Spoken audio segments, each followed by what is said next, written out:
Live below your means. அதாவது நீங்கள் சம்பாதிக்கிற பணத்தை அப்படியே செலவு பண்ணிடாமல் அல்லது அதோட அதிகமாக செலவு பண்ணாமல் எப்பொழுதுமே உங்களுடைய சம்பாத்தியத்துக்கு உட்பட்டு அதுக்குள்ளே நீங்கள் வாழ்கிறதுக்கு முயற்சி பண்ணுங்கள்.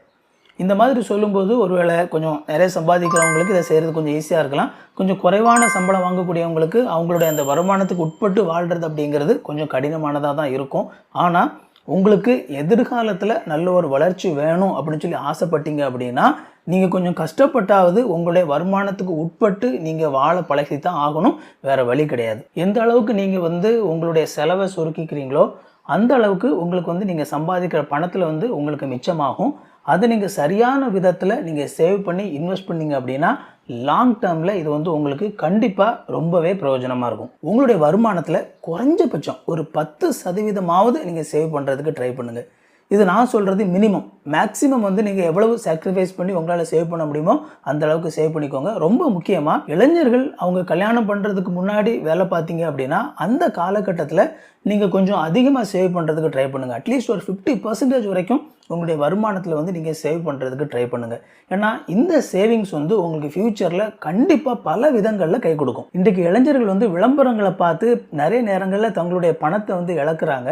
ஒரு விஷயத்தை மட்டும் உங்களுக்கு சுட்டி காட்டணும்னு சொல்லி நினைக்கிறேன். Mobile phone. பல இளைஞர்களுக்கு ஒரு முக்கியமான ஒரு பழக்கம் இருக்குது. என்ன அப்படின்னா மொபைல் ஃபோனை அடிக்கடி மாற்றிக்கிட்டே இருப்பாங்க. ஒரு புது ஃபோன் வாங்குவாங்க, கொஞ்ச நாள் யூஸ் பண்ணுவாங்க, ஒரு 3 to 6 months யூஸ் பண்ணுவாங்க.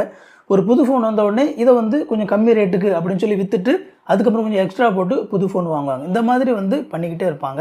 ஒவ்வொரு முறை பண்ணும்போதும் பார்த்தீங்க அப்படின்னா அவங்களுக்கு ஒரு 2 to 3,000 rupees அதில் லாஸ் ஆகும். அவங்களுக்கு நம்ம தான் ஓகே ஒரு 20,000 rupeesக்கு செல் வாங்கியிருக்கிறோம், ஒரு 15-16,000 rupeesக்கு நான் திரும்ப விற்றுட்டேங்க, விற்றுட்டு அதுக்கப்புறமா எக்ஸ்ட்ரா கொஞ்சம் காசு போட்டு நான் அந்த செல் வாங்கினேன் அப்படின்னு சொல்லி சொல்லும்போது அவங்களுக்கு அந்த 2,000 rupees 3,000 rupees அப்படி வேஸ்ட் ஆகிறது அப்படிங்கிறது ஒரு சில பேருக்கு கொஞ்சம் தானே போகுது அப்படிங்கிற மாதிரி அவங்களுக்கு இருக்கும்.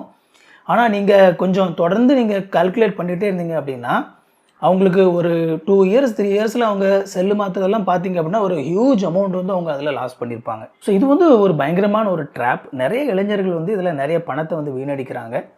யோசித்து பாருங்கள், ஒருத்தர் ஒரு ஃபோனை வாங்கி ஒரு 4 வருஷம் அவர் அதை யூஸ் பண்ணுறாரு, செல்லை மாற்றவே இல்லை. இன்னொருத்தர் 6 மாதத்துக்கு ஒரு முறை ஃபோனை மாற்றிக்கிட்டே இருக்கிறாரு.